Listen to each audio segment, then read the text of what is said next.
You arrive at Whitehall Palace, the heart of Queen Elizabeth I's court.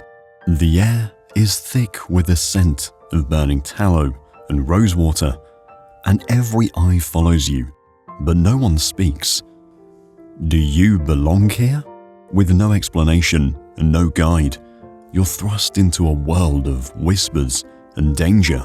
Will you uncover its secrets, or will it consume you? You were born into a life that offered no choices. Your family's world revolved around work that never ended, work that left everyone thin and silent by the hearth at night.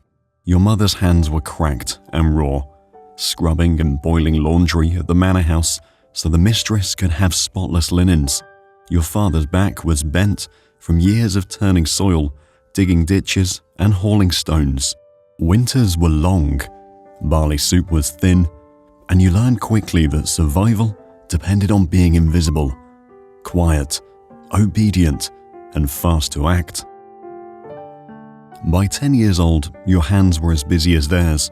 Maybe you rose early to sweep the floors and churn the butter in a bustling manor kitchen, or perhaps you apprenticed to a tradesman, sanding wood or stitching leather, while he barked directions over the clanging of tools. It didn't matter where you started. The future was carved ahead of you, rigid and unchanging. Service would be your life, just as it was for your parents. But whispers floated through the countryside like smoke, stories of court life. Golden platters, heavy with roasted peacocks, the feathers still intact. Gowns of velvet so fine they gleamed in the firelight. Masks and musicians, laughter and light. It sounded like another world, a story invented to break the monotony of reality. Then one day, news arrived, an opening in the staff at Whitehall Palace. Somewhere beyond your imagination, a servant was needed to care for the grandest household in England. No one from your small corner of the world had ever seen the palace, let alone entered it. You could hardly believe it when your master agreed to write a recommendation, or when the parish found the fee to secure your placement. The chance was real, but the cost carried weight. If you failed, there would be no second chance. Redemption for a ruined servant simply didn't exist. Your journey to London was cold and uncertain. With every mile you walked, the familiar countryside fell away, replaced by stiff winds and unfamiliar towns. Nights were spent in haylofts or crowded inns, clutching the small bundle of your belongings, a fresh shirt, a loaf of bread, the good shoes saved for church. The city's vastness both thrilled and frightened you. You heard voices in strange accents and saw buildings that loomed high against the sky. In your small home village, you'd rarely spoken unless spoken to, and now, in this bustling chaos, it seemed you would be doing even less. The warnings hung heavy in your mind. Never speak out of turn, never meet a noble's eye. As you approached the palace gates, your fingers were clenched tight, though even they would be scrutinized. It had been drilled into you that your appearance, down to the cleanliness of your fingernails, would reflect your worth. With each practiced bow, each murmured your grace that you rehearsed along the way, you couldn't shake the feeling you were already being watched. The Virgin Queen's standards were legend, flawless, unbending, and now you stood at the edge of her world. Whitehall Palace looms ahead, stretching endlessly along the murky banks of the Thames. The sheer size is staggering, more a city than a building, with its sprawling 1,500 rooms, countless towers, and interwoven courtyards. Its chimneys puff dark smoke into the sky, and from its gates you hear the hum of ceaseless activity. As you step closer, the thick air hits your senses, a pungent mix of river's rot, smoky chimneys, roasting meats wafting from the kitchens, and sharp bursts of perfume clinging to nobles who stride past on horseback. Nothing in your past has prepared you for this chaos of sound, smell, and color. Everywhere you look, someone is in motion. Men in glimmering cloaks converse in the clipped tones of Latin or the lilting rhythm of French. Soldiers patrolled with muscled confidence, their armor glinting in the weak sunlight. Servants hurry across the cobbles, clutching baskets or barrels, heads bowed to avoid drawing too much attention. You feel utterly out of place, clutching your small bundle of belongings close to your chest, unsure where to stand or move. The grand entrance, with its towering wooden doors and finely dressed guards, is not for you. Instead, you're led to a side doorway, much smaller and more discreet, hidden beneath the shadow of the palace's massive facade. Inside, narrow staircases twist upward, and dim corridors stretch out like the bones of a beast, all stone walls dripping with damp. Lanterns flicker as servants rush past you without sparing so much as a glance. Your guide says nothing as you wind down another stairwell, steps becoming colder underfoot as the air turns sharp with the scent of stone and sweat. When you arrive at your living quarters, it's a shock. Beneath the kitchens, the chamber is cramped and loud, with the thud of boots from above and the constant scuffle of movement. The room is furnished with little more than straw mattresses crammed together on the floor. You're told to find space quickly, though the walls already sweat moisture, and your new roommates barely glance your way. A steward, tall and stern, appears to size you up with one sharp look. He hands you a bundle of livery in crimson and gold, heavy fabric, embroidered stiff enough to bite at your neck when you try it on. "Move quickly," he says, already gesturing to the next servant waiting their turn. As you adjust the unfamiliar clothing, you realize everyone around you moves with the same intense urgency. You mimic their pace and try not to falter. There's no room for mistakes here. A whispered warning reaches your ears, half scolding, half folklore. The last servant who forgot to bow spent days in the pillory before being dismissed.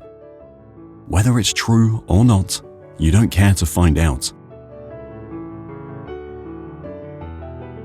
Briefly, you notice a nobleman crossing a courtyard, his jewels winking in the grey light, and you shrink back into the shadows. Then, a quiet marvel from someone nearby. Have you seen the mechanical organ? It plays by itself. It sounds impossible, almost magical. Perhaps, if you're lucky, you might hear it one day. For now, though, you take a deep breath and follow the others. The chamber is colder than you expected, the kind of cold that settles into your fingertips and knees. The vaulted ceiling above makes the room feel larger, but the weight of expectation shrinks you to half your height. You stand in a straight line with the others, all waiting silently, avoiding each other's eyes. A steward stands near the hall's entrance, a thick roll of parchment in one hand, and a voice sharp enough to cut through the icy air. By the time he barks your name, it feels like the sound has torn through every anxious thought in your head. Your heart lurches, but your feet move on their own. You step forward and keep your eyes on the ground, just as you've been told. A sheet of yellowed paper is placed in your hands, but it's unnecessary. The words have been burned into your memory, A pledge to serve Queen Elizabeth with loyalty and absolute silence. Each phrase you recite binds you tighter. Loyalty considers no excuses. Silence tolerates no complaints. And obedience makes no room for hesitation. These are not just instructions. They are a way of life. You stumble once over a word, but recover quickly, your voice never straying too loud or too soft. When the final syllable leaves your lips, you wait. The steward looks at you closely, the kind of look that seems to peel back every layer of skin to see who exactly you are beneath it. His face shows no approval or disapproval. His only communication is a single nod. You quickly retreat back into the line, feeling the weight of his silence more than the breath of the oath you just finished. Your name is written into the household rolls. Every servant in the palace is recorded, their place in this massive machinery as carefully categorized as the casks of wine or bolts of fabric stored below. For you, this means you're officially of the Queen's household, but official doesn't mean high ranking. In fact, you're so low on the chain that even the scullery maids, with damp hems and raw hands, view you as someone beneath them. Before the ceremony ends, an older servant leans down and whispers in your ear. Breaking the oath, he tells you, is no mere disgrace. Those who disobey might face branding or imprisonment. Some are whipped, strung up where others can see as a warning.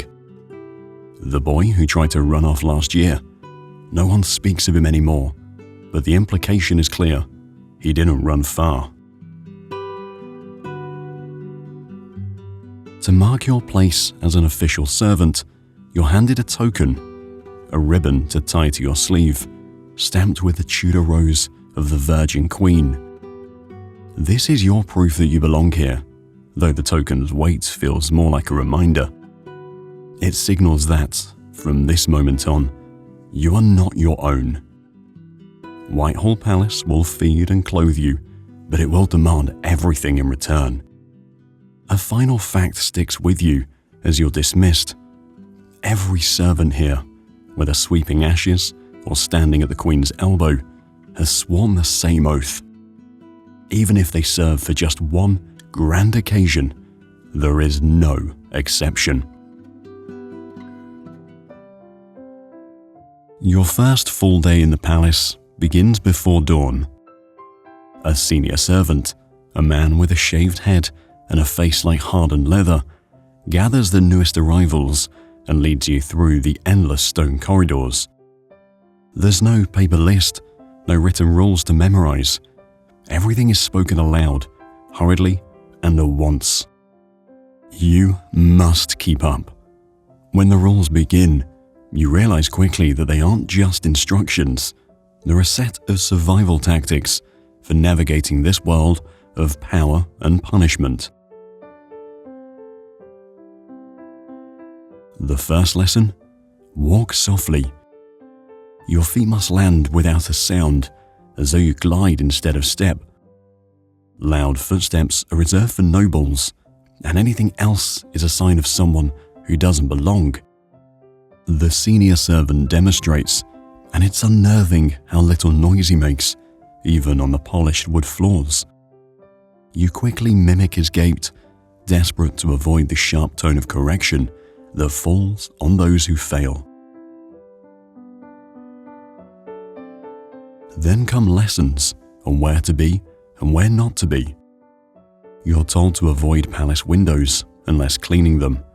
The light is reserved for those higher up the chain. Don't position yourself where important eyes might accidentally land on you. That's how mistakes get noticed. And whatever you do, don't find yourself alone in a hallway with a noble. If you do, keep your head down and your mouth shut. but better never to end up in that position at all. You should only speak when spoken to, and even then, only short, respectful answers are acceptable. No unnecessary words, the senior servant warns flatly. It becomes clear what happens when this rule is broken. Gossip, loose lips, careless remarks, these can strip you of your place faster than poor work. You hear whispers of a girl dismissed simply for talking about the contents of a discarded letter. No one knows where she ended up, and no one dares ask. The hierarchy of clothing is another skill you're expected to master. A glance must tell you everything. Ruffs of crisp white linen, golden rings heavy with authority, doublés embroidered with symbols of wealth. These details dictate who demands a bow, who commands fear, and who you should avoid altogether. The senior servant doesn't have to explain what happens if you fail to read these signs. It's implied in the tone of his voice. At mealtime, your role remains clear.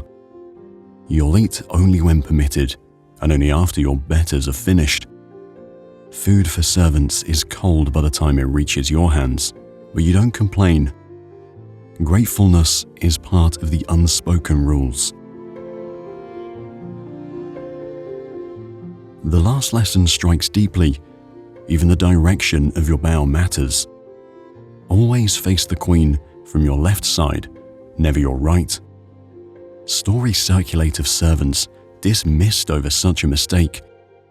You start to feel the weight of these rules, pressing down on every breath and step you take.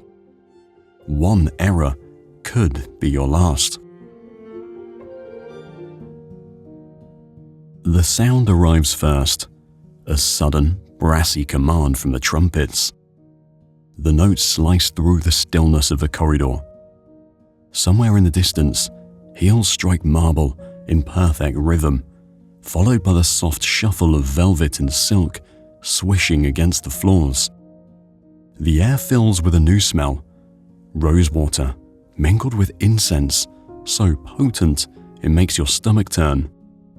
Around you, everything stops. Servants freeze in place, flatten themselves against the walls as if trying to disappear. Heart pounding, you keep your head bowed, your eyes locked on the smoothest stone beneath your feet. Then, in a hushed voice, someone nearby whispers, "She's coming." The atmosphere shifts. Color floods the hallway as a train of courtiers arrives. Their cloaks heavy with brocade, the finery gleaming in the weak sunlight filtering through high windows. But every detail seems to dissolve as she enters, as if the entire scene was staged and she is its sole focus. Queen Elizabeth I makes her approach, and even though you strain to avoid looking at her, you can feel the force of her presence. Her steps are steady, her pace deliberate, and there is nothing human in the way people cling to her movements. You catch the faintest glimpse from the corner of your eye. She might have walked out of one of the illuminated manuscripts you'd seen before, her face painted an almost ghostly white, her lips sharp and red, her hair an eruption of fire beneath an encrusted golden crown. Her gown, if gown could even describe such a thing, stiff with gold cloth, pearls and rubies. It doesn't move like fabric, but holds its shape, armor-like. Her ruff rises around her neck and shoulders, its lace so intricate it casts delicate shadows like lace etched in glass. Jewels cover her fingers, cascading from her neck, flashing as she moves like light playing across water. It would take hours to fasten her into this display, And all of it, the gowns, the jewels, the painted skin, is designed to project unshakable power. She doesn't spare you or any of the others pressed against the walls a glance. Yet still, the weight of her presence bears down on you. Her courtiers follow like satellites circling the sun, laughing too loudly, leaning in eagerly to catch her every word, many of which go unspoken altogether. Every person in her orbit seems smaller by comparison. There is a brief second, just one passing breath, where you feel the burn of her gaze in your direction. It's impossible to know if she saw you, and that uncertainty gnaws at you. You don't know whether to feel blessed or condemned by the possibility. Then she is gone, vanished past you with her retinue. The corridor feels colder now, and for a moment you can't move, frozen in the memory of it. Later, you try to relive the moment, but nothing comes back clearly. Did she smile? Did she frown? You remember only fragments, rosewater, the glint of jewels, and the way time itself seemed to collapse around her. It dawns on you, this is no ordinary person. This is legend given form. Someone tells you later, offhandedly, that she owns over 2,000 gowns, many of which she never wears more than once. The one you saw today may never grace a room again, its purpose already served. The thought astonishes you, not just the waste, but the power of abundance displayed without apology. Her legend is built as much on these details as on her iron will. Before the hallways and chambers above stir to life, you must already be at your station, ready to work. Your assignment depends on your rank. For some, it's the scullery, where mountains of dirty pots and knives await scrubbing in dark water, with grease from the previous night's meals. There's no glamour in what you do, only the constant hum of urgency. Every moment you lag risks sharp reprimands, and in the strict hierarchy of service, reprimands often come with bruises. If you're lucky, your work keeps you below stairs, out of sight. Much of your time is spent preparing rooms nobles may only briefly pass through. Perfection is demanded in the smallest details, from the angle of a rug to the gleam on a silver handle. One mistake, and you're remembered for the wrong reasons. As you toil, priceless objects pass through your hands daily. Whether it's a gilt-framed mirror or a silver chalice used for morning ale, you must master the delicate touch required to transport these treasures safely. They are not yours to break, and replacing one could cost more than a year of your labor. The task doesn't end there. Nobles expect excellence. When they leave their rooms, you enter with care, noting the faintest details, a faint lavender perfume lingering in the air, the angle of a rug corner, the exact spacing of quill and parchment. Nothing is overlooked in this household because mistakes are noticed instantly.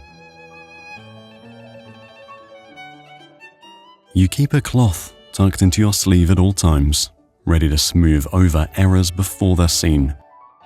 A stray scuff on the wood, a faint dusting on a windowsill. Such slips might seem negligible, but here, perception is everything. The servant, everyone recalls, never dared return to court. It's these small warnings, not shouted punishments, that remind you constantly where you stand. Indispensable, yet completely replaceable. There is no greater motivation to wipe every surface spotless. Below the grand chambers of Whitehall Palace lies a world far removed from velvet drapes and jeweled gowns. The ceilings are low, pressing down like the weight of the lives lived here. The air is damp, clinging to the stone walls, which seem to sweat through the winters. Lighting comes from flickering tallow candles, the wax pooling unevenly on the rough tables and floors. It smells of mildew, smoke, and the ever-present tang of grease from the kitchen fires. Your bed is little more than a straw-stuffed mattress shoved into the corner of a crowded dormitory. The straw pokes through the fabric and scratches your skin, but you learn to ignore it. The scurry of mice keeps you company during the long, cold hours when sleep won't come, and in winter, you pray the tiny fires lit in the hearth won't die before dawn. The only heat worth mentioning comes from the massive ovens in the kitchen, where fires blaze nearly without rest. You find small excuses to linger here, even just for a moment. A bucket to fetch water, or some pots to scrub. The warmth radiates through the air, cutting through the constant draft that whistles through the passages below. The kitchens are the pulse of this hidden world, a noisy hub of preparation and occasionally crumbs for the servants. Meals are less about nourishment and more about luck. You eat when you're allowed, often after the nobles have gorged themselves upstairs. By the time the food reaches your hands, it's cold and picked through. Bread crusts, leftover meat, and bruised fruit make up most of your share, though there are rare moments when scraps of luxury land before you. Perhaps a sugared almond discarded from a banquet, or a gnawed peacock bone set aside to be forgotten. Even here, beneath the palace, conversation rarely comes freely. Servants swap stories in hushed tones, not gossip, or so they claim, but information. Who lost favor this time? Who dared speak back to a noble? It's risky to listen too closely, but impossible not to. Some servants are not what they seem. Walsingham's spies creep among your own, and a single word could mark you as disloyal. Others are more obvious in their ambition, currying favor with higher up and reporting every whisper. The nights are restless. You hear people crying softly, out of fear, out of homesickness, perhaps out of sheer exhaustion. Other nights bring muffled laughter, but more often it's nothing. The hall below stairs never truly falls silent, just quieter, a tension always lingering in the shadows. But still, no matter how tired you are, sleep doesn't come easily. You carve your initials into the underside of a wooden beam one day when no one's watching, just to prove you were here, that you still existed. And then there are the rats. Small breaks in the pantry walls reveal their secret highway through the palace. One servant swears the rats don't even come for the food, just the sugar-soaked linen napkins used for banquets. You almost laugh when you hear it, then wonder if the rats live better than you. At Whitehall, your behavior isn't just important, it's everything. How you stand in a room, how you bow, even how you breathe can affect your future. Servants are told early and often, to survive here, every glance and step must follow the invisible rules of court. The first lesson comes in the form of the bow. Practice it too quickly, too deeply, or without precision, and you'll draw unwanted attention. A correct bow is fluid, a lowering of the body that shows respect without desperation. Too low and you appear foolish, as if trying to please unnecessarily. Too shallow and it's seen as insolence. A line walked perfectly or not at all.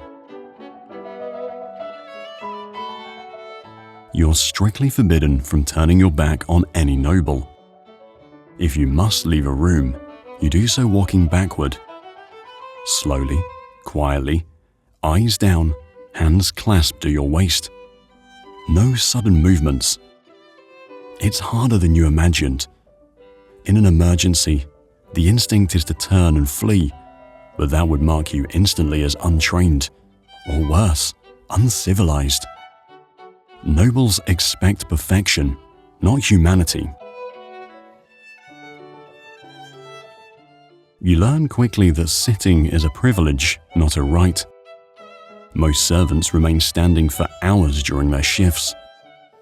Chairs and stools are visible, tempting even, but you don't touch one unless explicitly directed to take a seat.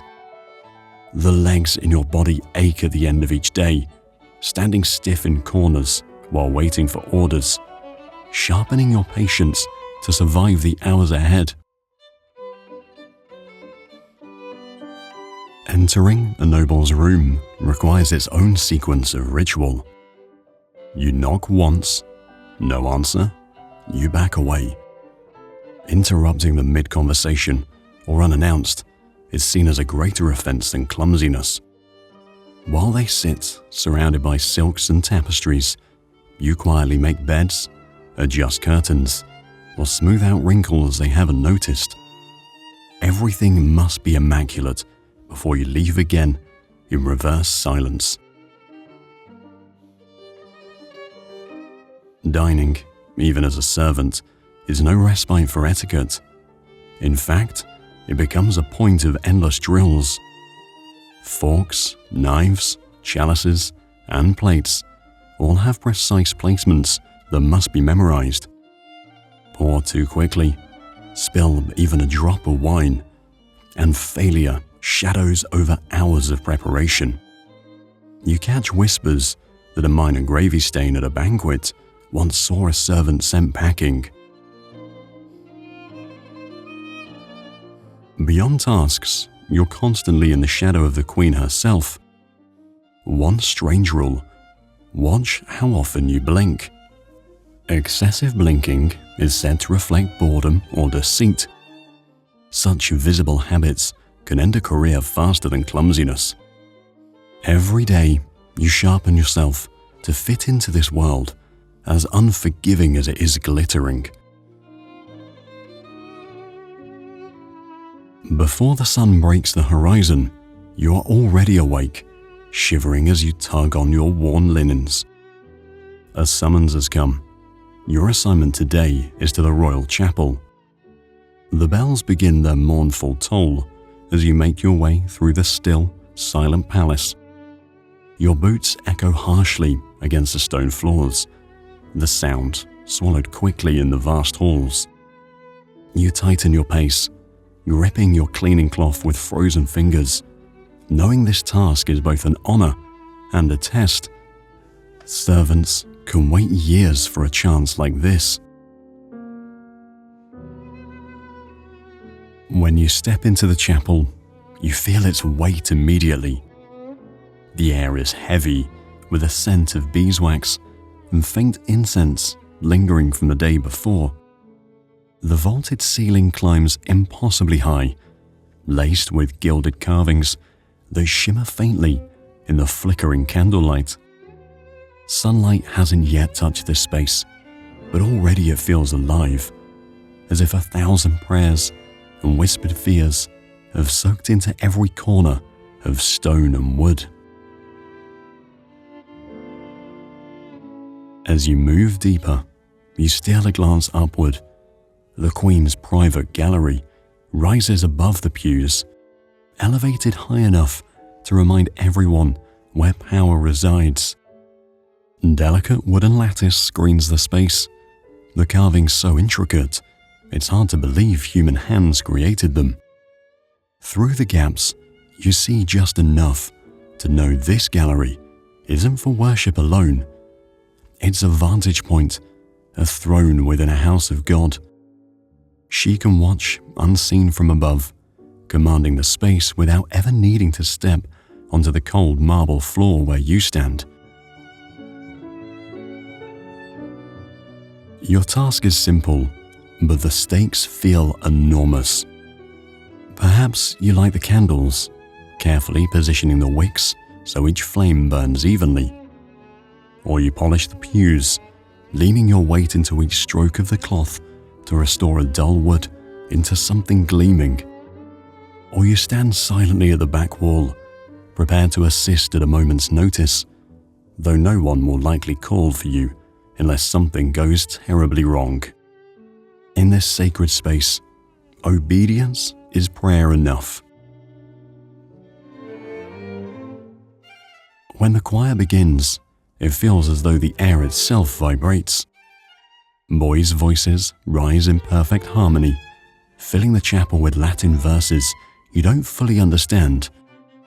Still, the sound flows through you like water, reaching places in your heart that words alone never could. The Queen's silhouette appears in her gallery above.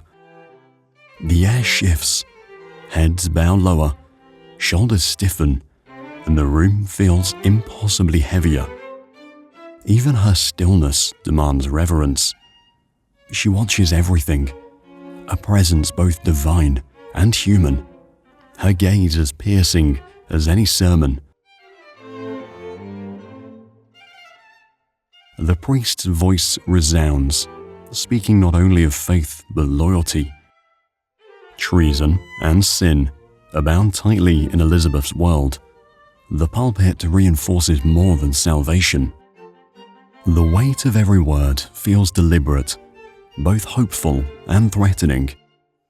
Yet you never lift your eyes long enough to study the message. The Queen's gaze commands everyone just as effectively as the holy words. Some servants never see this space in their lifetime, and as you leave, chills run through you. You are here. The faint scrape of candle wax under your nail feels like proof. Later, someone tells you about the Queen's musicians, protected by royal law, so valued they couldn't be harmed without incurring charges of treason. You wonder if the same protection extends to those who clean the pews. As you hurry back below stairs, you know the answer is clear. It doesn't. By the time the sun sets, Whitehall shifts into something entirely new. The air seems heavier, thicker, with a mingled sense of beeswax from freshly polished furniture and wine being poured into gilded goblets. Every corner is illuminated by torches and hundreds of candles, casting a golden glow across the halls. Shadows dance along the walls, creating the illusion of movement even in stillness. Tonight, there will be entertainment, and the palace hums with energy as preparations begin. Your role, like always, is to stay unnoticed while completing the endless tasks required to ready the event. You might be hauling carved wooden chairs into the audience chamber, arranging them in perfect symmetry for the noble audience. Or you could be carrying refreshments, platters laden with sweetmeats that ooze syrup as you strain under the weight. If you're unlucky, you're stationed holding a silver basin while a duchess washes her hands, stepping in and out of your reach with barely a glance in thanks.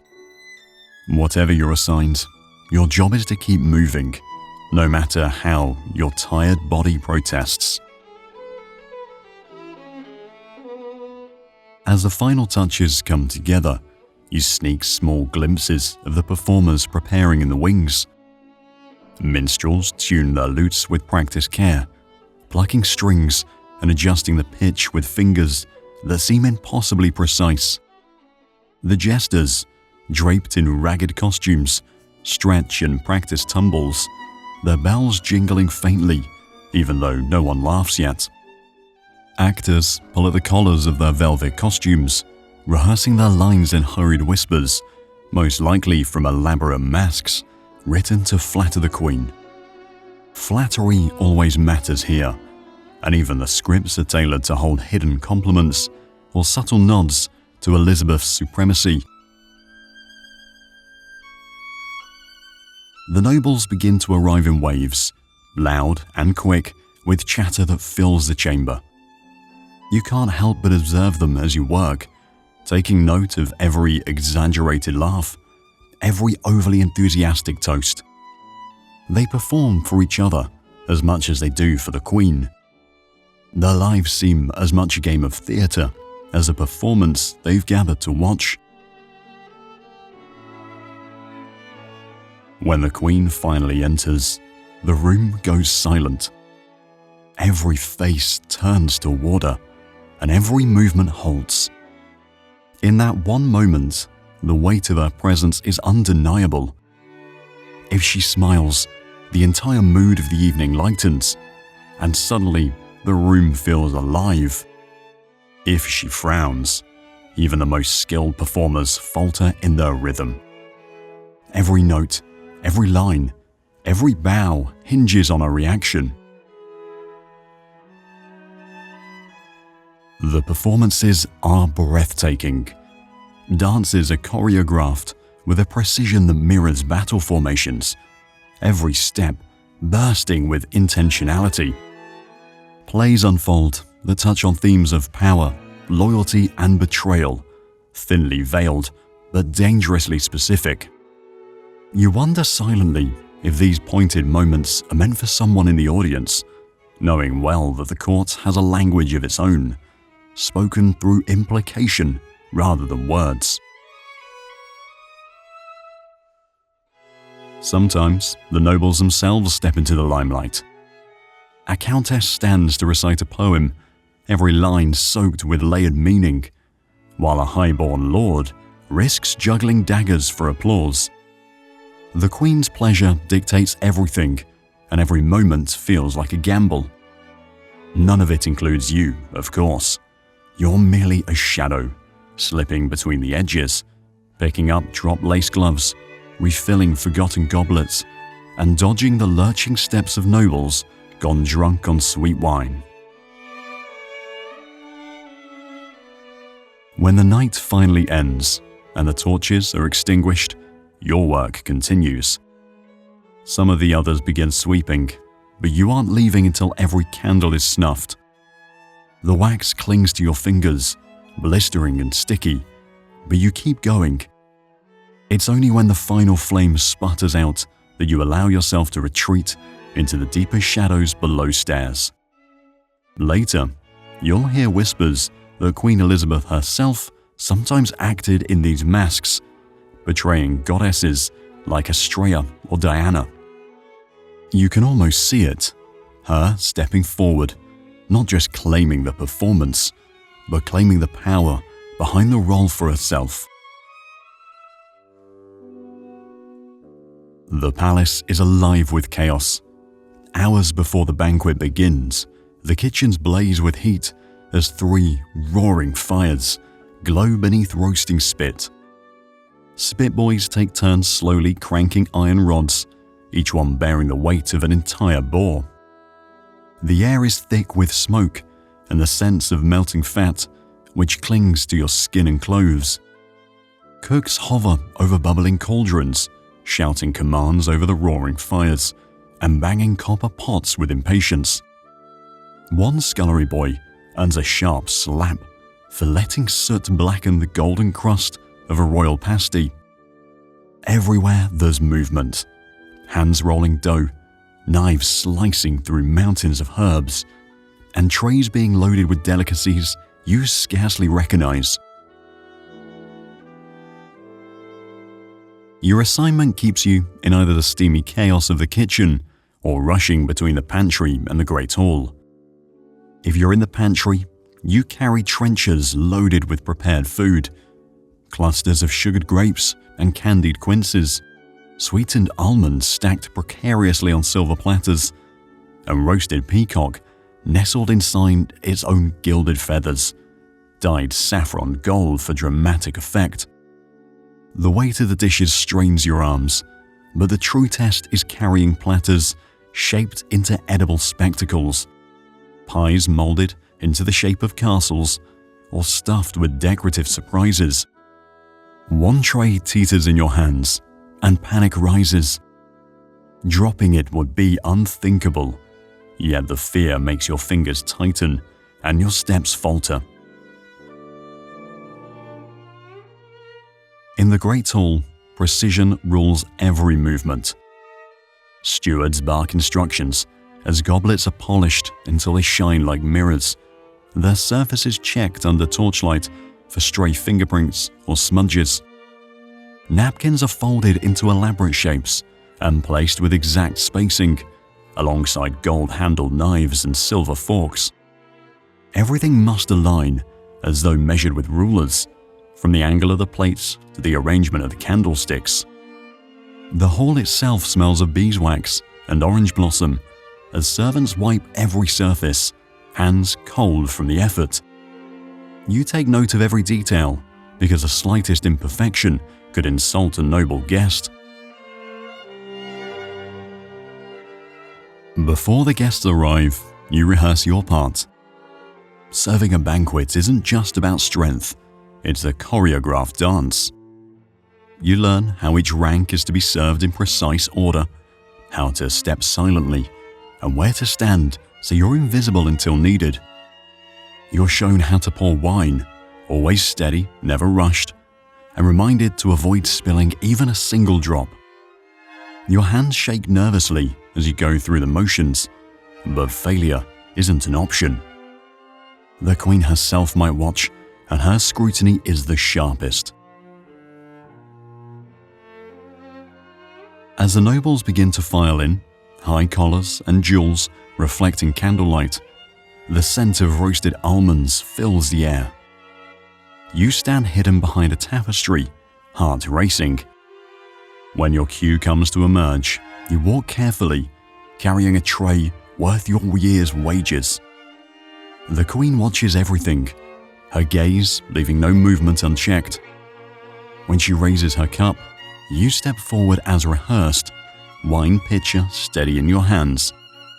In this moment, everything must be measured and silent, just like you.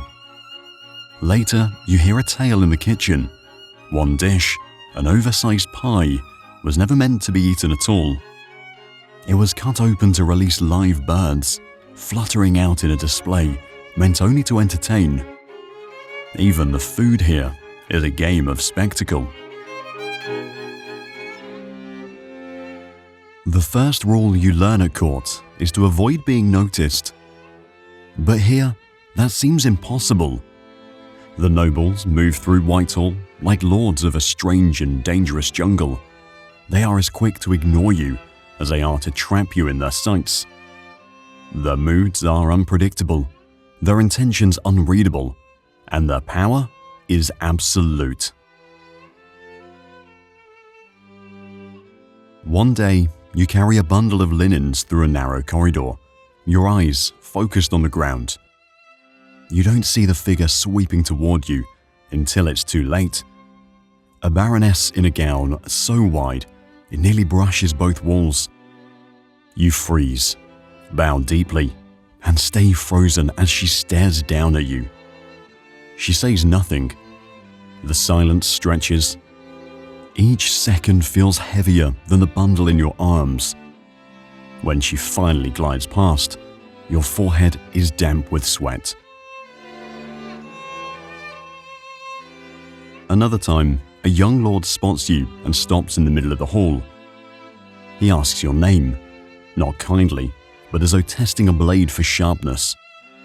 The accent of your reply betrays your roots, and his smirk cuts deeper than anything he could say. You lower your gaze, cheeks burning, while his polished boots crunch softly against the stone floor as he walks away. You have to remind yourself to keep moving, placing one worn shoe in front of the other. But not every encounter leaves a sting. The hallway is dim the morning you notice a ring on the ground. It's gold, catching the faintest edge of candlelight. You hesitate only a moment before picking it up and holding it out to the noble it must belong to. He takes it without a word, his expression unreadable. Later that night, when you return to your straw pallet below stairs, you find a coin tucked discreetly into your bedding. There's no note, no acknowledgement, just this quiet token. You never mention it, and neither does he. Tasks bring you closer to the nobility in ways you don't welcome. One morning, you're ordered to help lace a visiting count's boots. The man grumbles about the draft seeping in through the high hall windows, his words as clipped as the frost outside. He asks if there's talk of scandal within the palace. You've heard plenty, but you know better than to admit it. You shake your head, answer softly, and tie his boots with steady fingers. He doesn't thank you, and you sense this was a test, and you passed. Nobles argue freely, as if servants were invisible. They debate poetry and politics with energy, sharp words flying like arrows. You catch fragments of conversations meant for ears far above your own. A constellation mentioned in tandem with a birth date, a whispered insult aimed at another duke. Every detail feels charged, but only in silence can you keep it. Kindness exists, but sparingly. A noblewoman pauses one afternoon to ask if you've eaten. Your hungry stomach twists, but you lie and say yes. Her narrowed eyes tells you she doesn't believe you. Still, she presses a fig into your hand before walking off. The taste of the fruit lingers longer than her shadow. Some noblemen reward cruelty with laughter.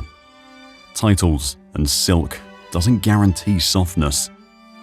You brace before it happens, a sharp word, an icy tone, and you always nod, bow, agree, whatever is necessary.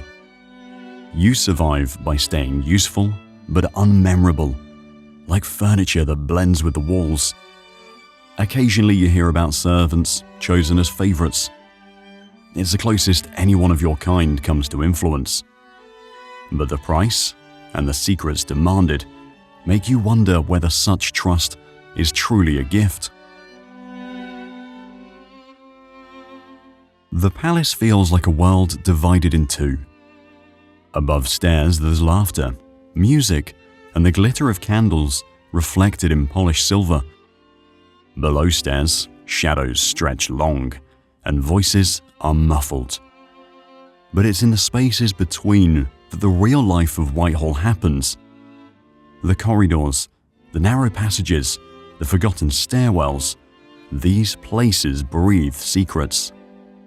You hear them in the echoes of footsteps and feel them in the weight of doors that were supposed to stay locked.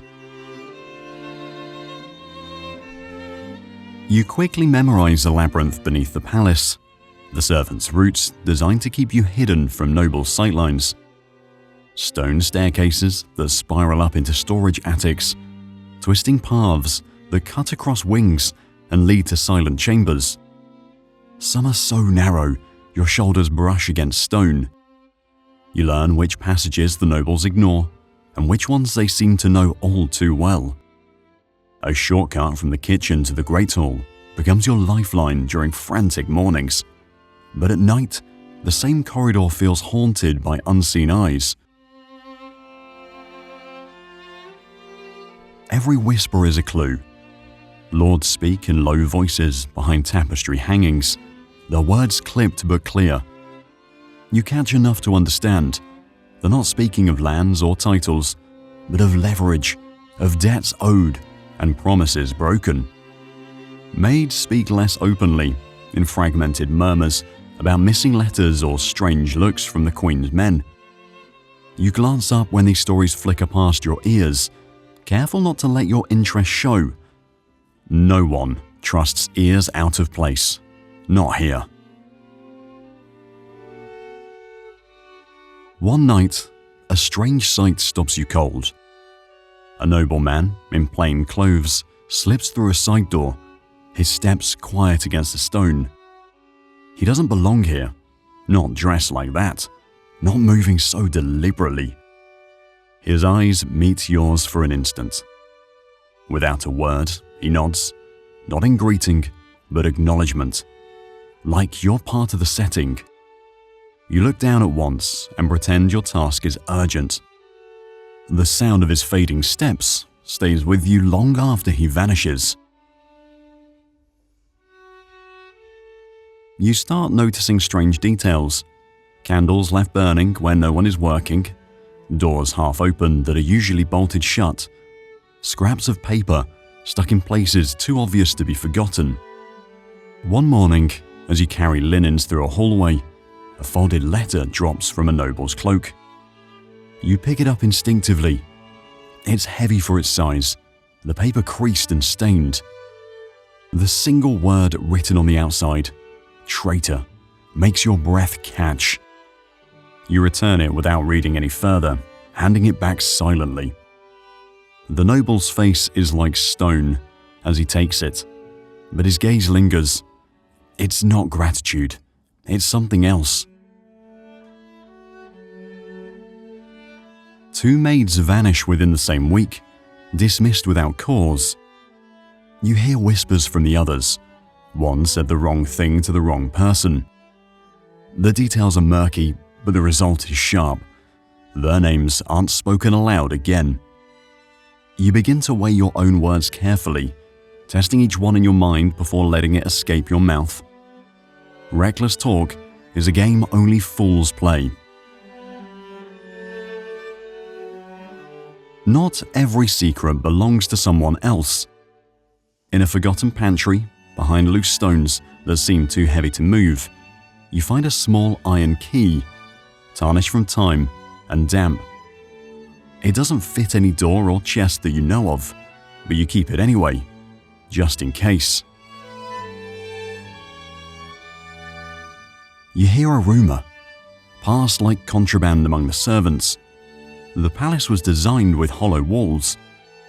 Passages so slim, even shadows couldn't pass through them, made for listening instead of walking. It's said Walsingham's agents still use them. You wonder if you've seen one of these spies, if the man in plain clothes was even a noble at all. Every step through the corridor feels heavier after that, as though the stone walls are breathing with secrets of their own. You hear his name before you ever see his face, Sir Francis Walsingham. At Whitehall, his name isn't spoken loudly. It moves in whispers, carried like a draft through the cold halls. He knows everything, they murmur. You don't know where Walsingham sits or sleeps, but his presence looms like a shadow across the palace.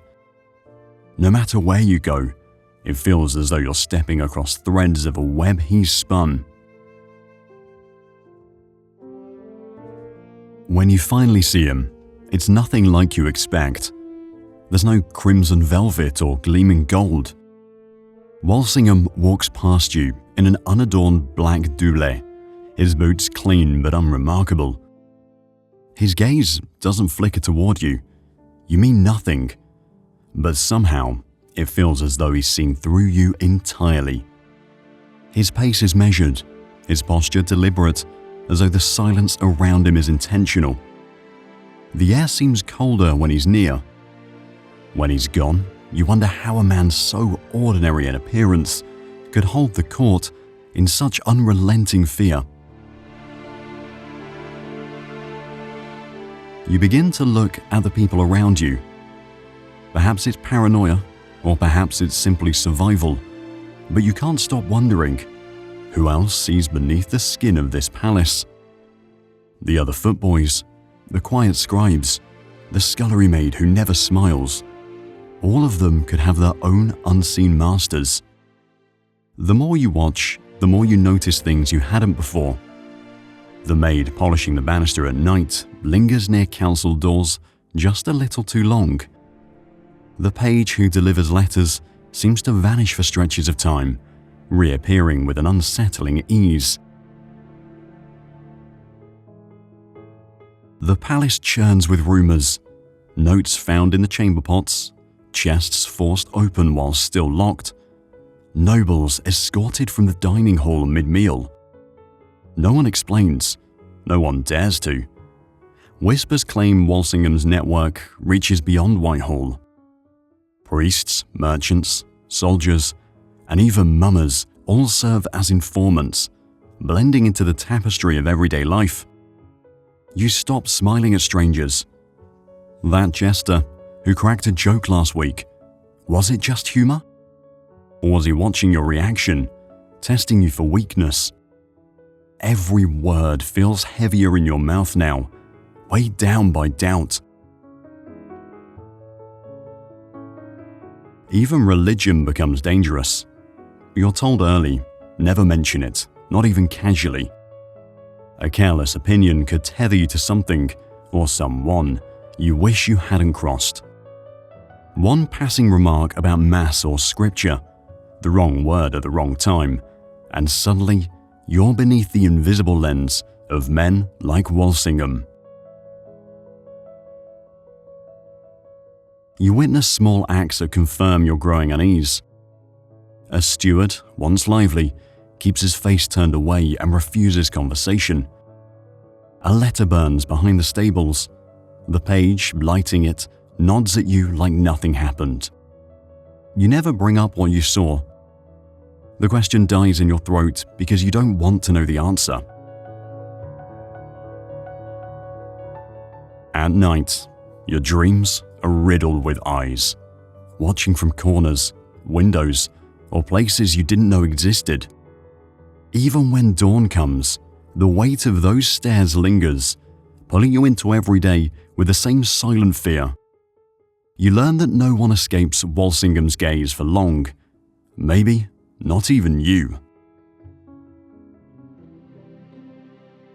The palace adjusts itself when he arrives, like the tightening of a lute string, tense but deliberate. Robert Dudley, Earl of Leicester. His name passes through the servants' quarters in murmurs too soft for the polished halls above. The Queen's favourite, they say. Some add, her shadow. Others, bolder, whisper, her weakness. None say it in earshot of the wrong person. There's no need to explain who he is. His presence answers that immediately. You're ordered to prepare his chambers even before the dust of his retinue's arrival settles. The rushes on the floor are replaced with fresh bundles, scented faintly with lavender and thyme. The finest linen is pressed until it could cut air, spread on the bed as though he's royalty himself. You arrange a gold plate on the table for his meals and place goblets so polished you see your own reflection staring back. For a moment you linger, catching yourself in the smooth flicker of the burnished surface. A sharp crack of a steward's voice reminds you, don't speak, don't stare, just make everything perfect and leave. When he finally enters, the chamber feels smaller, though his stride is unhurried and confident. He's draped in black velvet, trimmed in silver so fine it seems to catch light even in shadows. His boots click softly on the flags, softer than you'd imagined for a man of such presence. Everyone bows when he passes, deeply and without hesitation. He doesn't speak. His silence doesn't feel dismissive. It feels like control. As if engagement itself is a gift only he chooses to give. At the door, the steward steps back, almost stumbling, though Dudley does not stop to notice. Through the day, you catch glimpses of his movements. Guards straighten when he approaches, opening doors before his eyes even flick toward them. Nobles lean in close to his words, the laughter sounding forced, too eager. Dudley isn't king, but the palace adjusts to him in ways you've only ever seen for the Queen herself. The balance of power shifts whenever he's here, though whether it's out of admiration, fear, or something else entirely, you can't tell. At one point, he asks for spiced wine. You carry the goblet to him as steadily as you can, each step deliberate. He studies you, not cruelly, but long enough for you to feel your cheeks grow warm. He takes the cup without expression, and for a single breathless second, you wonder whether he measures everyone so closely, or if you've accidentally drawn his attention. That night, the palace itself feels different. Music from unseen corridors stretches late into the evening. Laughter follows, louder and looser than usual. The Queen smiles more. Everyone notices. Servants move carefully, weighing every step and every bow like walking a tightrope. By morning he's gone, and it's as if the storm has passed. Those who serve Dudley tread softly around one another, some rewarded, some missing entirely. You overhear whispered tales about him, like the one where the Queen locked Dudley's wife away, or worse, that her death wasn't fate. But even this, like everything about him, remains just out of reach in half-lit shadows. The silence in the palace arrives first, like a gathering fog. Servants speak less, their whispers fading to nothing. Nobles scarcely glance at each other as they move between grand rooms, their usual airs of confidence replaced by caution. Even the court dogs, so often underfoot, retreat into corners, their tails low. You don't know what's about to happen, but the tension is suffocating. Something has sparked the Queen's fury, and even before you realize it, you're caught in its orbit. Her voice, sharp and cutting, erupts like a thunderclap from the direction of the privy chamber. It carries through the halls, bouncing off the stone to reach every ear. You don't need to hear the words to know she's angry. The force of her tone could crack stone. You freeze mid-task, broom in hand, as a sound pierces the polished stillness of the gallery. Then comes a sharp crash. The distinct ring of silver clattering to the floor echoes from somewhere nearby. No one moves to retrieve it. You see the pale face of a nobleman before you see the Queen. His collar is torn, fine lace frayed as if by a desperate hand. He brushes past you, his steps hurried and uneven, his lips pressed tight. It's not hard to guess where, who he's fleeing from. His eyes meet yours for a single, fleeting moment, and he looks like a man who would rather vanish into the stone walls than face another second of royal wrath. She appears moments later, and her presence is like fire. Her skin glows with the heat of frustration, her footsteps quick and deliberate. You flatten yourself against the gallery wall, elbows tucked and breath held, trying to make yourself smaller. Though her gaze never lands on you, the weight of her passing alone presses against your chest. Her silence is heavier than her voice had been, and it lingers long after she's gone down the corridor. It takes time, too long, for you to exhale as the other servants begin to move again, stiff and quiet. Rumors are quick to spread, even here. Some say it began with a letter, disloyal, inappropriate, perhaps both. Others claim a courtier offended her with an improper request, or worse, forgot their place altogether. The truth doesn't matter. It never does, because our rage isn't something to be puzzled apart. It builds on itself, storm-like, and it always runs its full course. By evening, discreet hands remove a broken mirror from her chamber. The jagged crack down the center glints briefly in the dim light as it's whisked into the shadows, never to return. You wonder, did she shatter it herself? Did someone bring it in without thinking? Questions like these are dangerous, so you let them pass unspoken. The atmosphere doesn't reset overnight. It hangs heavy in the days to follow. Laughter, when it comes, is subdued. Conversations end abruptly when someone passes by. You watch others avoid meeting the Queen's gaze, even from a distance. Her anger may not reach you directly, but its shadow is long. Later, you hear someone mutter the stories, how she once hurled slippers, candlesticks, even a hairbrush at a courtier's. And yet, everyone bows just the same. Treason. The word itself infects the air before it's ever spoken. You feel it in tightened postures, in doors that close a fraction too quickly, in the glances traded between those who would usually look past each other.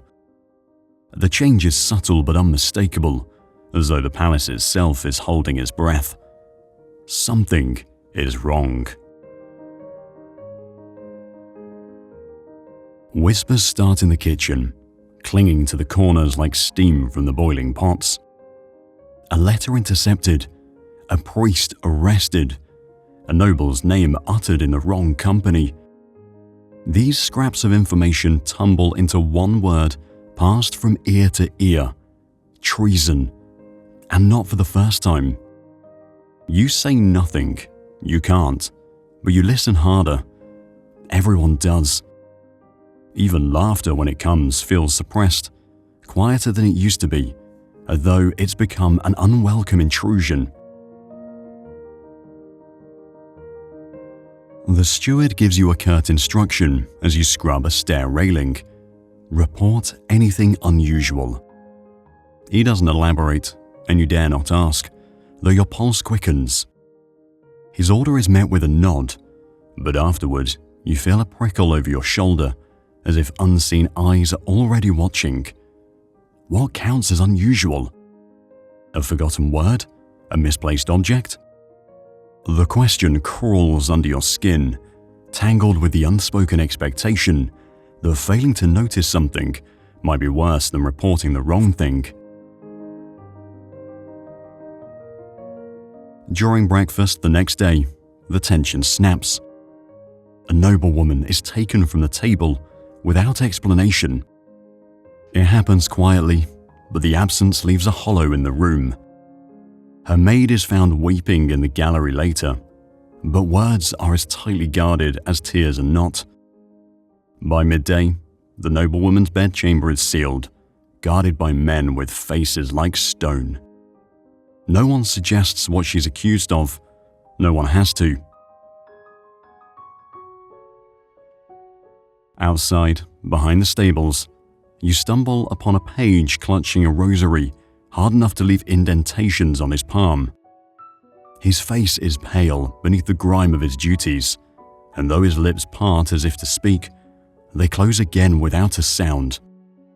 He doesn't move, and neither do you, until the weight of the moment forces you to turn and leave. Some things are better left unknown. The Queen, oddly enough, remains composed. Too composed.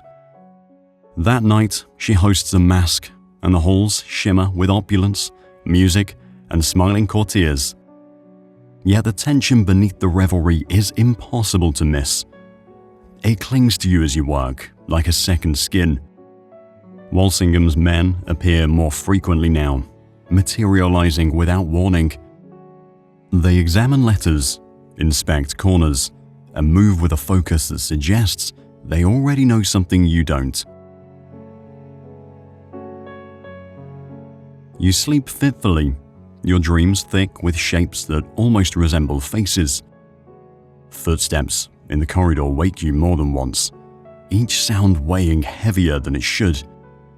You've heard of treasonous messages hidden in invisible ink, activated by the lick of a candle flame, and a story lingers in the back of your mind. A servant who carried a blank letter and vanished soon after. The knock comes just after the bells mark midnight. You sit upright on your straw mattress, your heart hammering in your chest. No one summons a servant at this hour unless the matter is urgent or troubling.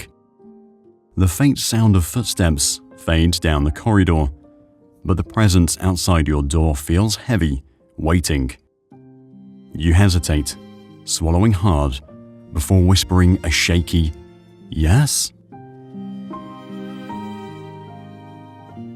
The door creaks open. A guard stands there, cloaked in shadows, his expression unreadable. He says only 2 words, "You, come."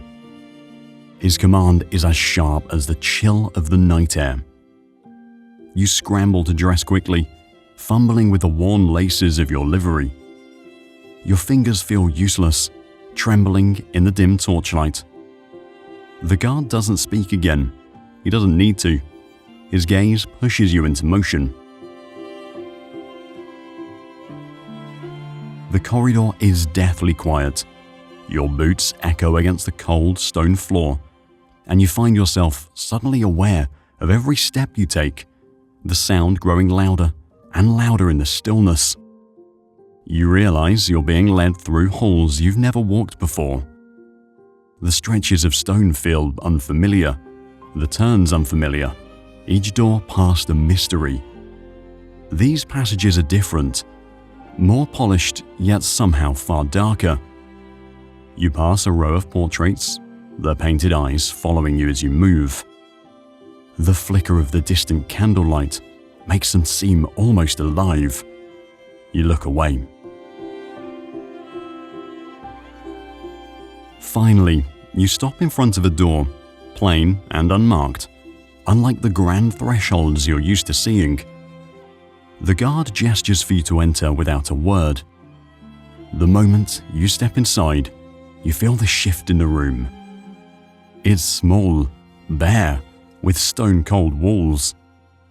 A table sits at the center, a single candle standing on its surface, dripping wax that pools like frozen tears on the wood. Seated at the table is a man, not quite a noble by his appearance, nor a servant. His eyes find yours immediately, measuring you before you've had a chance to breathe deeply. He begins. His questions are simple but relentless.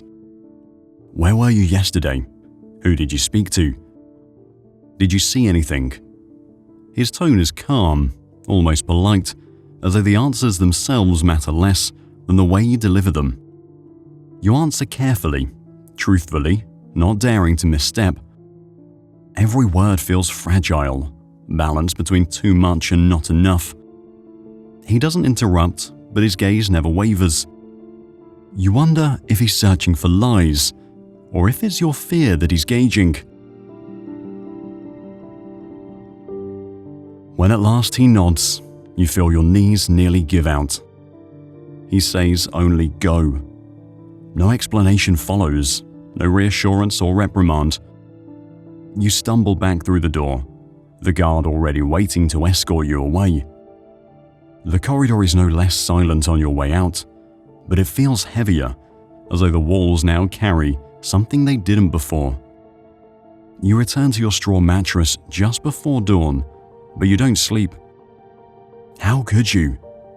Every creak of the floorboards makes your pulse jump, every shadow stretching longer than it should. Days later, you overhear that interrogations like this happen at all hours at the Queen's command.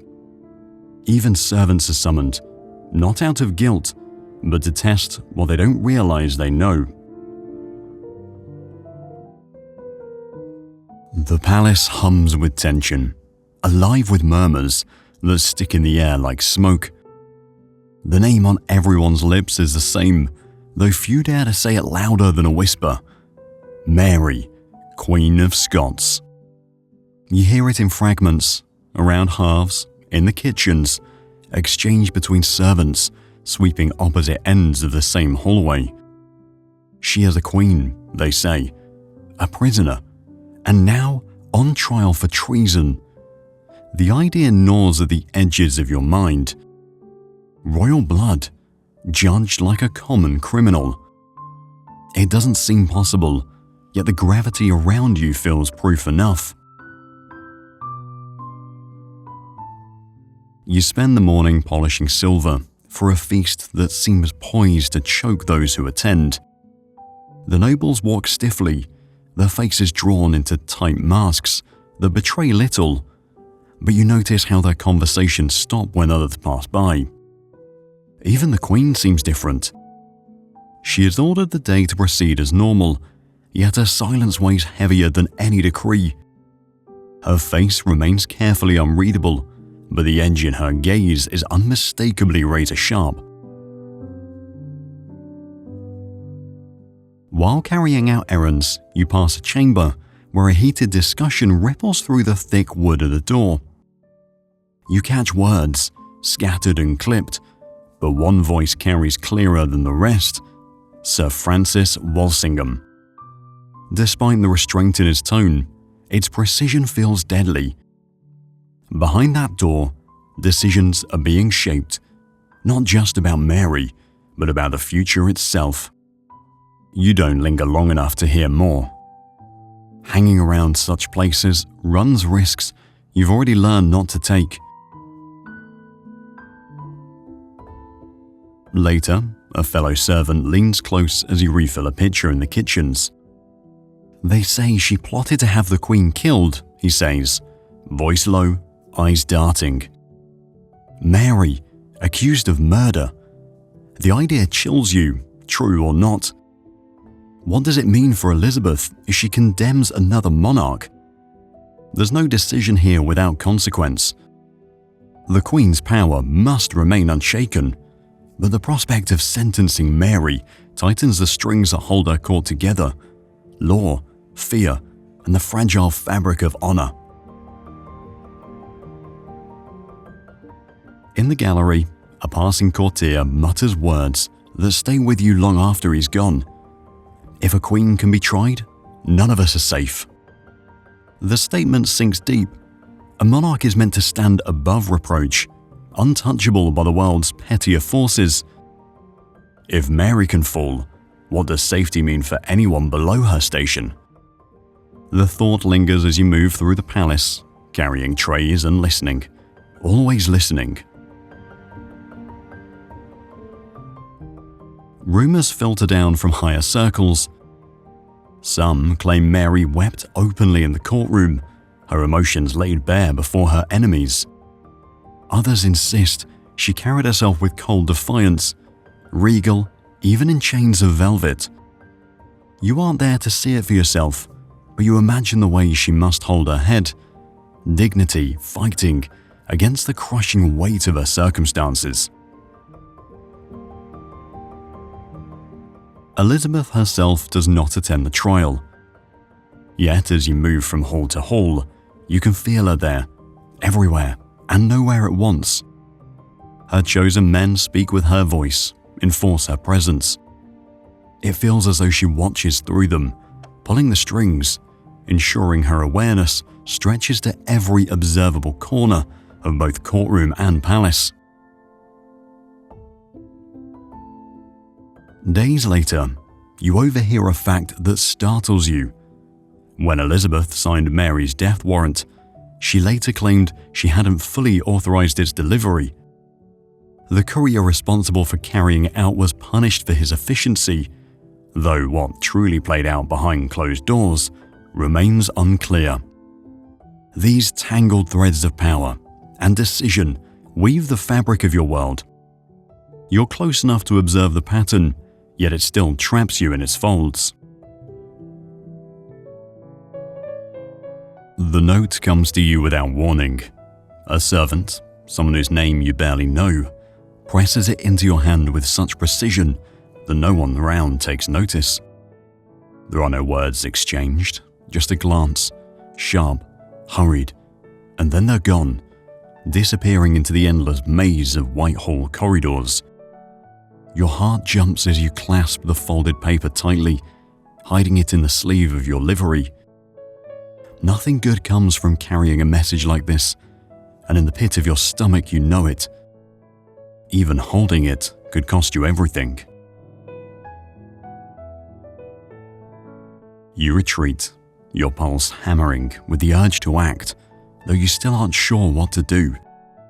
The note burns against your skin, not with heat, but with weight.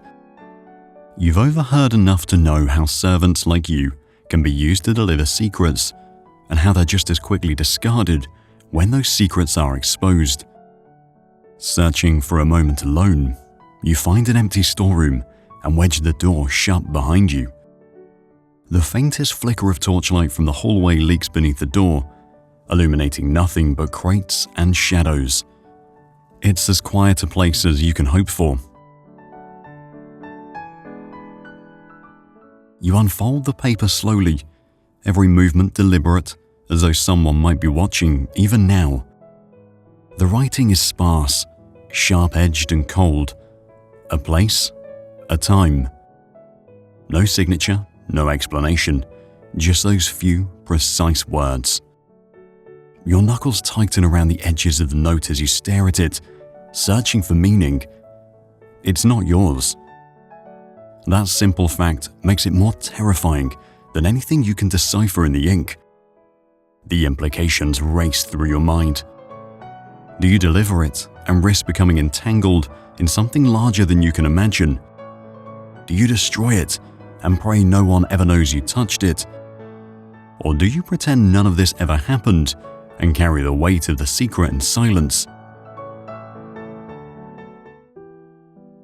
Unable to decide, you take the most cautious path, hiding the note. Beneath the loose floorboard, nestled among dust and splinters, it disappears, left untouched for now. When you return to your tasks, your eyes scan every face you pass in the halls. No one looks at you differently, but your paranoia grows with every step. Each glance feels heavier, each corner you turn sharper. You can't shake the feeling that someone, somewhere, knows what you've done. That night, as the palace grows quiet, you hear faint footsteps in the distance. Too soft to belong to a noble clinging to late drinks, too deliberate to be random. A door creaks, not far from where you swept earlier. Whoever it is, they're looking for something. You don't leave your pallet to find out. By morning, the hidden floorboard is empty. You discover this when no one's looking, your heart sinking the moment you see it. The note is gone, taken by someone who knew exactly where and how to find it. There are no answers, just the same silence that hides the reasons for everything here. The servant who passed it to you? Gone by that same evening, their bed neat and untouched, like they never existed. You think back to all the whispers you've overheard. The blank sheets could carry invisible ink, only readable once warmed near flame. It was just talk to you before, but now you wonder what secrets the parchment carried. And now, it's simply gone. Or perhaps now, it's exactly where it was meant to be. The warning spreads faster than any message carried by horse. Spain is coming. The Armada. The ships, massive and many, are charging toward England's shores. Dozens, you hear. No, hundreds. Thousands of soldiers. The sheer scope of it is impossible to fathom, but the halls of Whitehall hold no doubt. War isn't coming, it is here. The palace shifts overnight, almost as if the very walls are bracing themselves for impact. Tapestries are taken down and rolled away for safekeeping. Silverware, meant to dazzle at banquets, is locked in heavy chests. The latches clicked close before being dragged into fortified corners. Even the Queen's private chambers do not escape. The windows quietly reinforced, doors inspected more than once.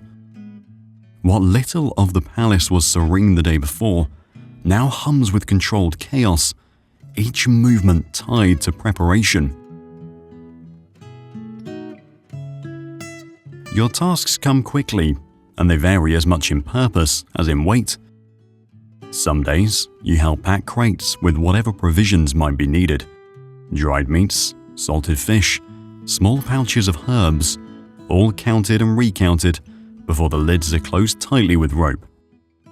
You don't know if they'll be sent to fortified distant towns or reserved for the battlefield itself, but the strain on those around you suggests the latter. Other days, the work tugs you closer to the realities of war.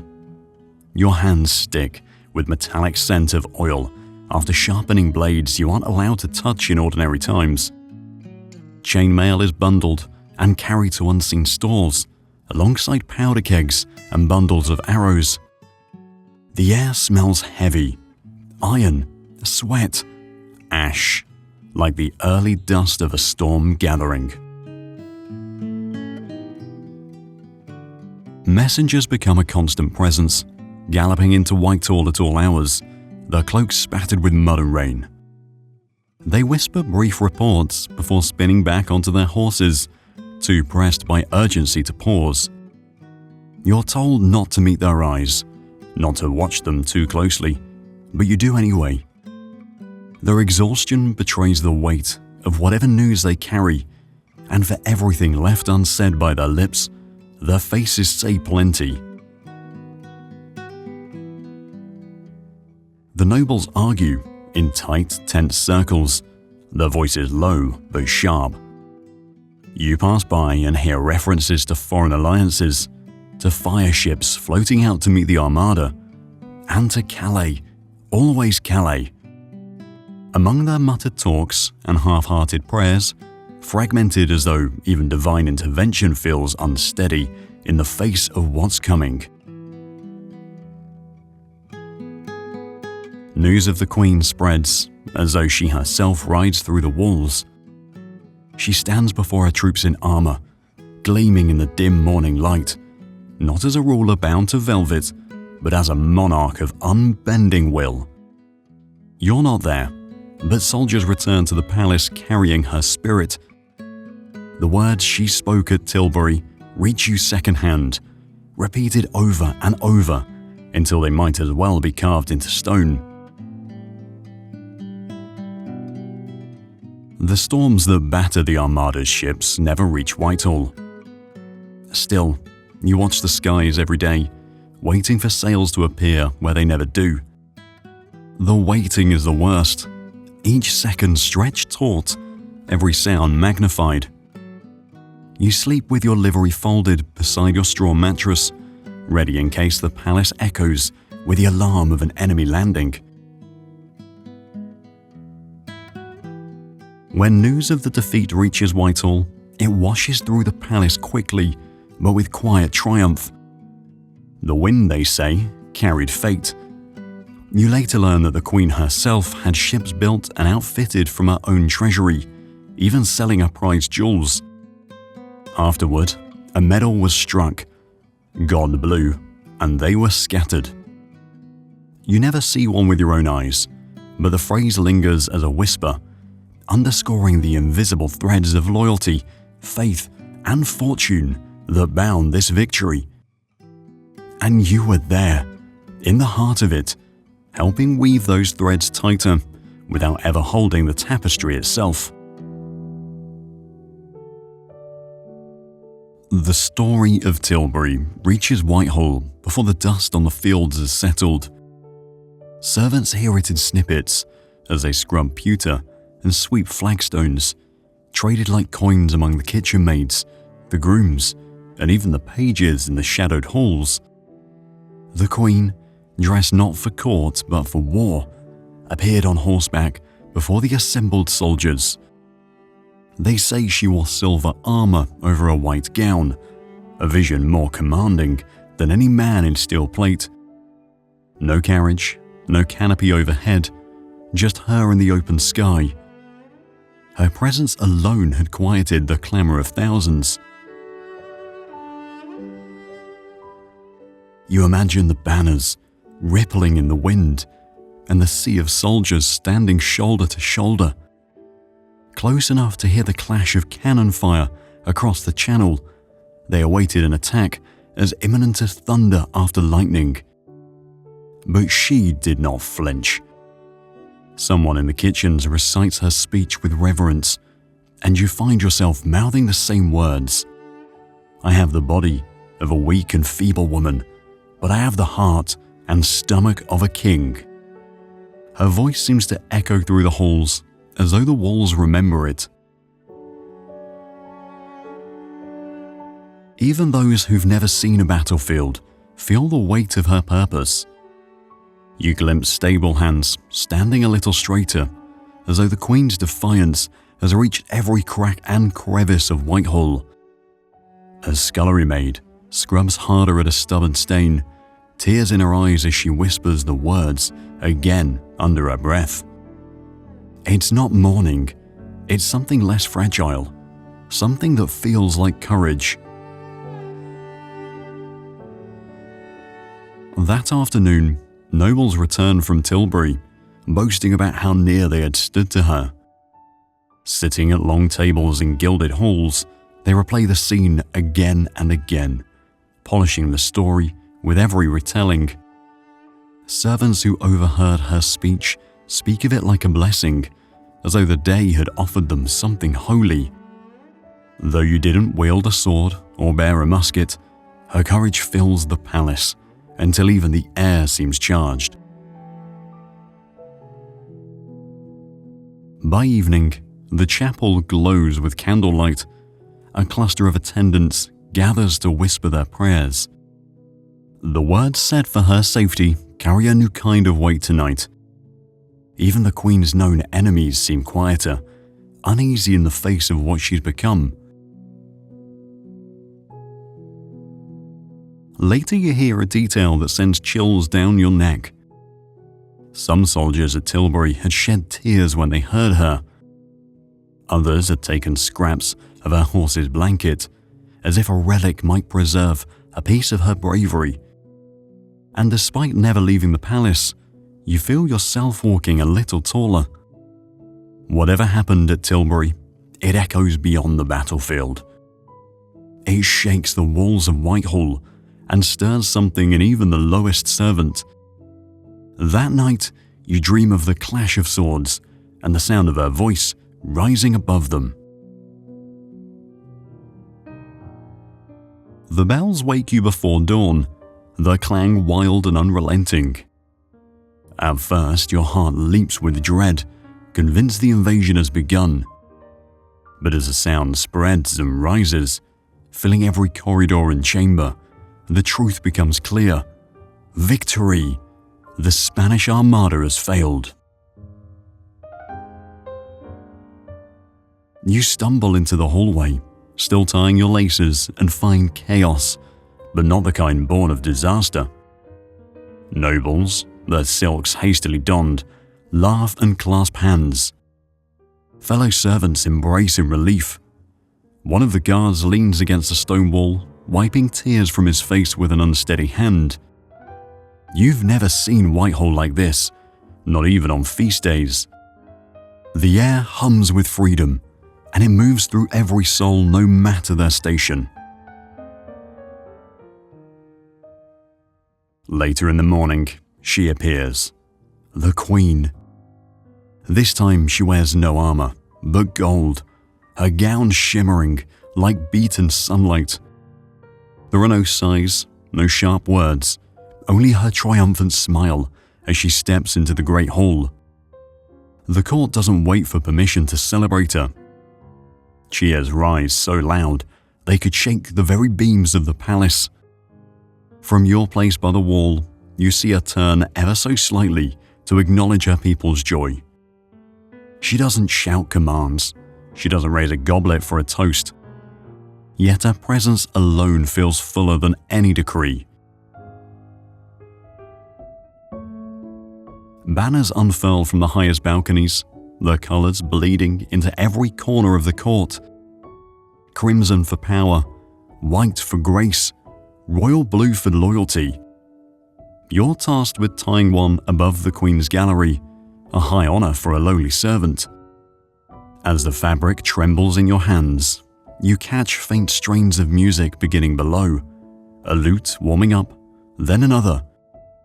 A symphony of celebration takes over the halls, its notes piercing the heavy haze of the past weeks. For once, fear feels like a memory.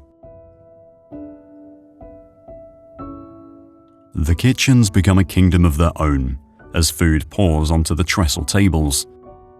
You help carry trays of roasted fowl through shouting, ecstatic crowds.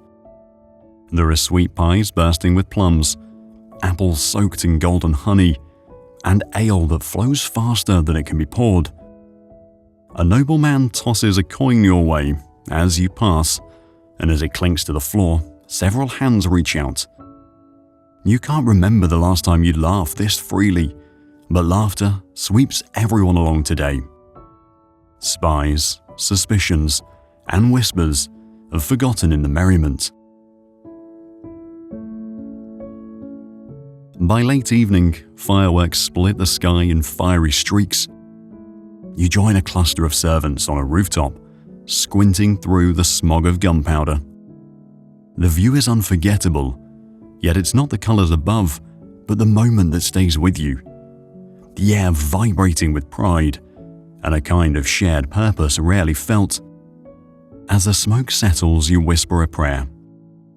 Thanks for the ocean's fierceness, for the soldier's strength, but most of all for her. In London, they say bonfires are burning in the streets tonight. The bells have rung so long and so wildly that some fear the weight of their victory may splinter the steeples themselves. But here in Whitehall, it's not destruction you feel, it is triumph. Years slip by until Whitehall becomes everything you know. The polished floors, the echo of footsteps on the stone, the creak of heavy oak doors, they all have their rhythms, and now your days keep time with them.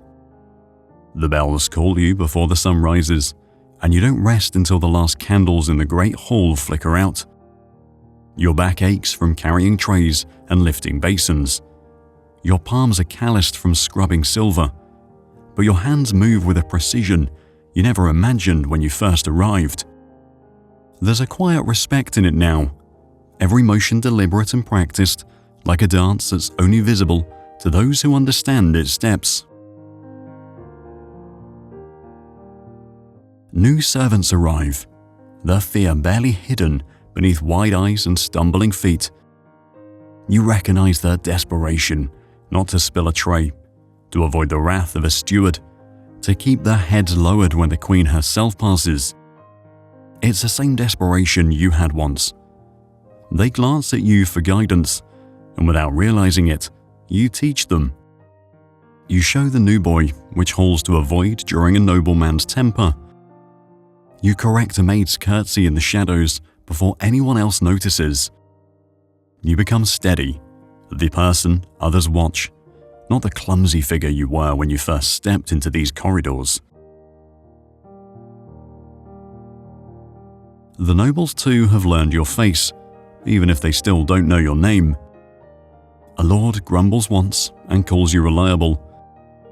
A lady leaves a shiny coin tucked into the folds of your handkerchief with no more than a glance. One of the grooms tells you this is rare praise, but you don't need to be told. You feel it in the way they trust you now with better duties. The Queen's wardrobe chamber, where her intricate gowns hang like treasure. The receiving hall where foreign guests demand everything to gleam. The inner staff of a powerful noble whose secrets ripple beyond the walls of his chamber. And there are so many secrets. You've seen them bloom and shatter.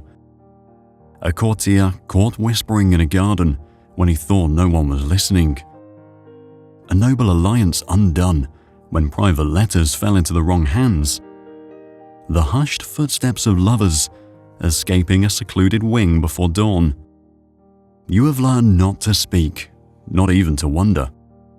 Silence is survival here, and that's why you're still standing while others have disappeared. You've changed too. You hold yourself differently. Your stride mirrors the grace of the nobles you've served. Your speech has softened its rough edges, blending into the quiet sharpness of court life. Even your accent carries traces of places you've never been but overheard. And through it all, you've seen more than most. Knights fading into deathbeds, Protestants and Papists quarreling in the shadows, midwives summoned urgently for noble births. You've stayed rooted while the world around you turns constantly. Now the Queen herself grows quieter. Her silks remain dazzling, but her sharp laughter comes less often. You watch her pauses grow longer, her eyes searching more deeply in the distance. Her court is still gilded, still busy with intrigues and ceremonies, but something has shifted.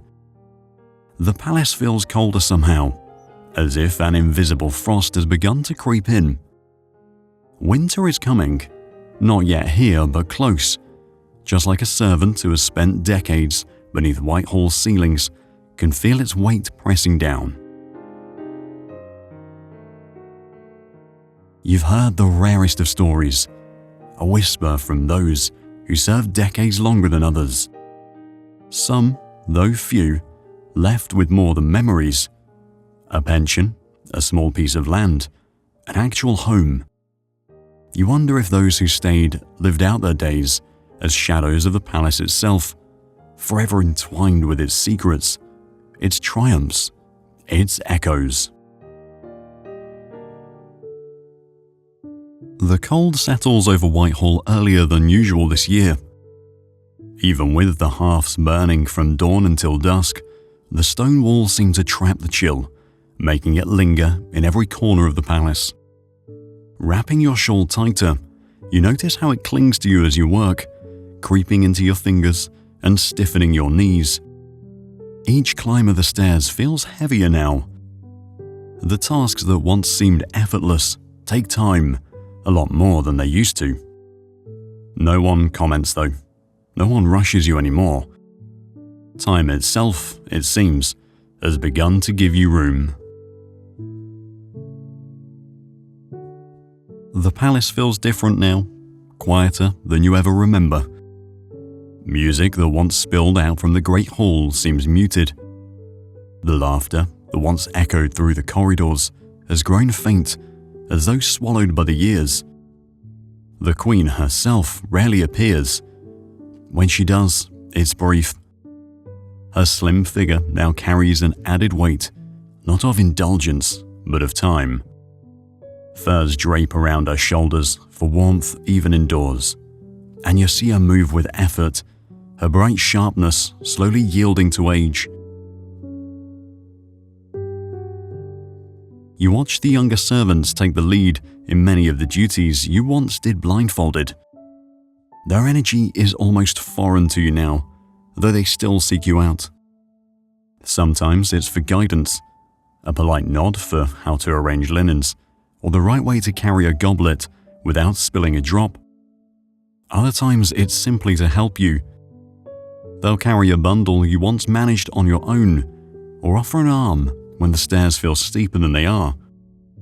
You let them, with a faint smile that says more than words ever could. The nobles too have changed. The faces you've served for years are gone, replaced by the faces of their children. Once, you saw those children in lace collars too big for their necks, slipping awkwardly down the marble halls.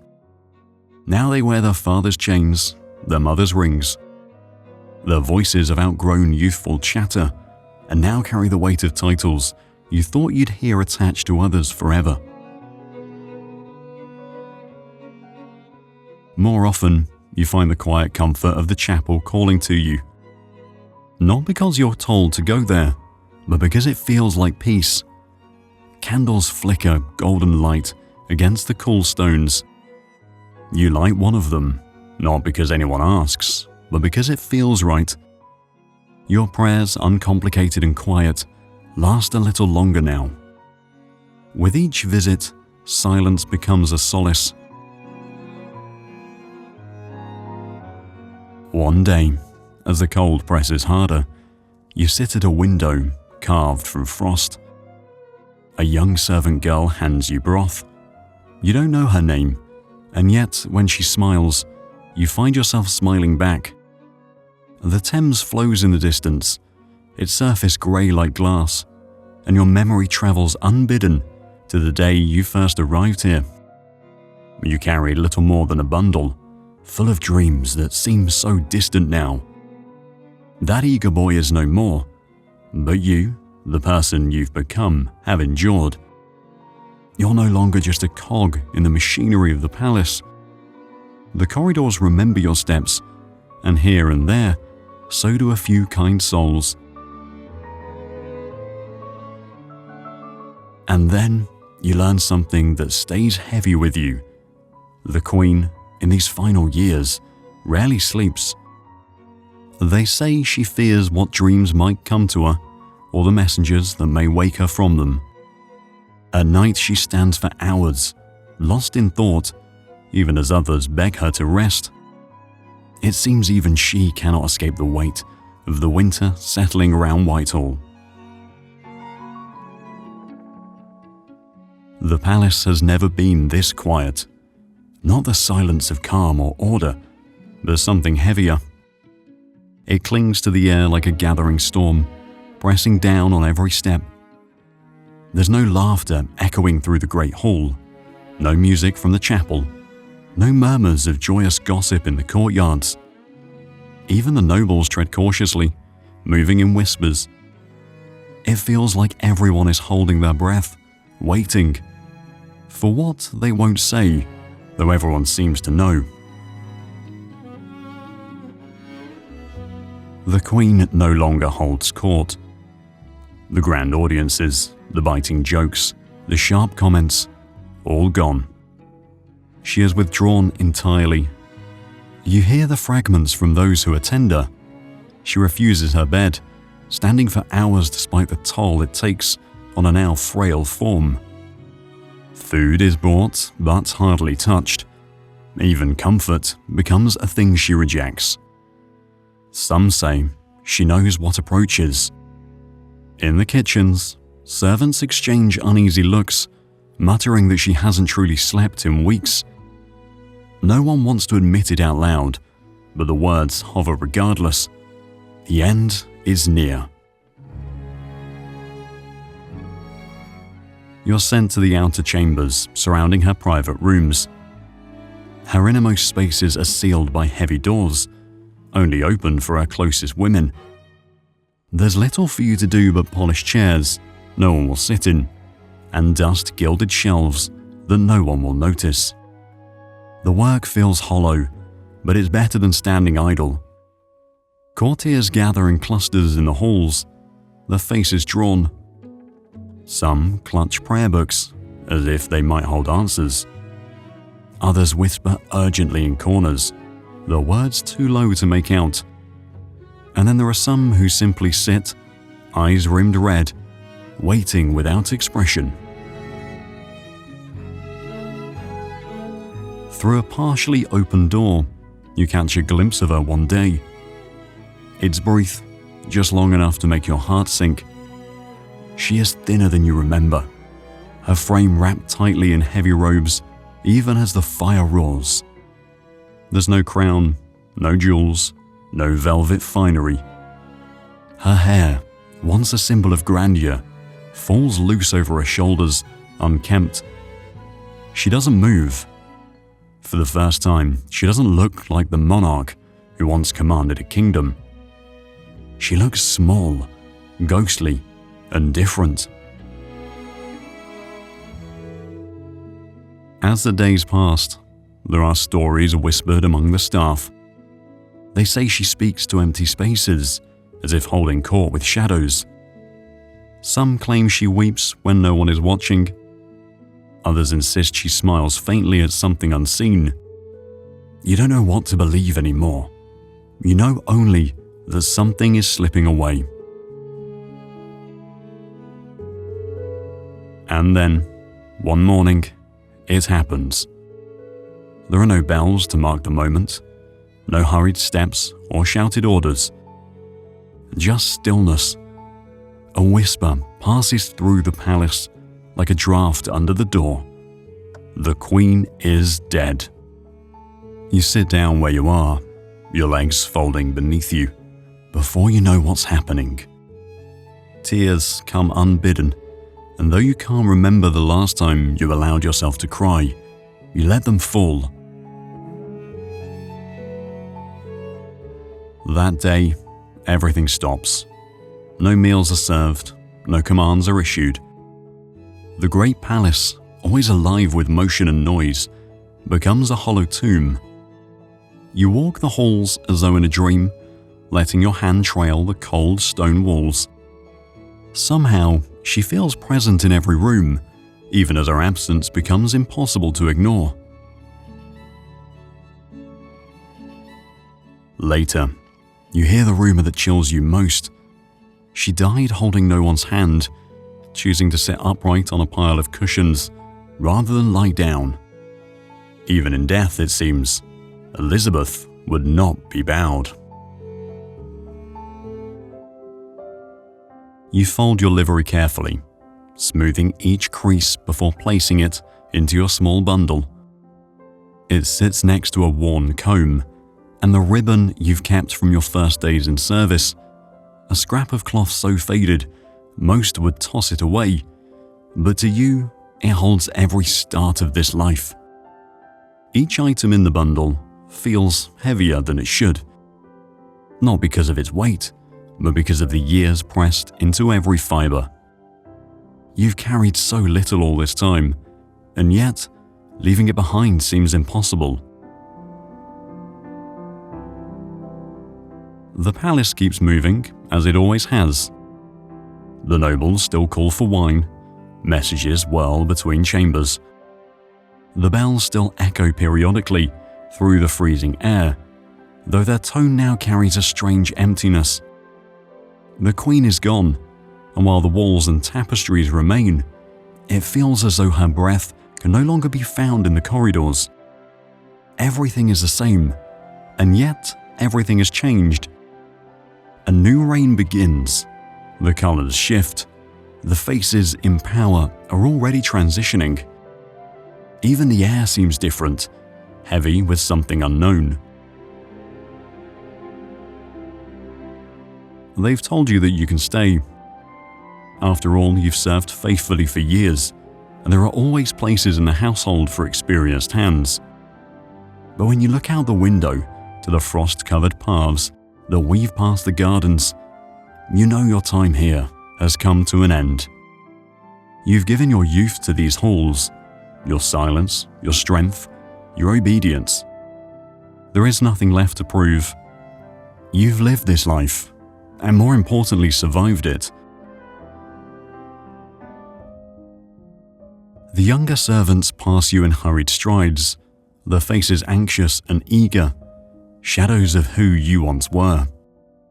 They're so unaware of the stories clinging to these walls, of the dangers that hide like whispered threats in the corners.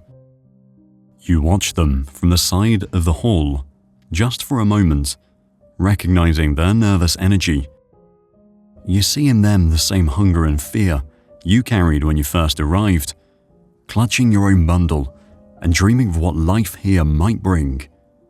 You didn't envy them. Your steps take you through the palace one last time. The gallery catches your eye first, its high ceilings arching above where she once stood, radiant in gold. Then comes the chapel, its air thinner now, missing the weight of her voice rising in prayer. Finally, the sealed doors of chambers you once feared to knock on. You walk by them without hesitation now. The halls grow brighter as you near the gates.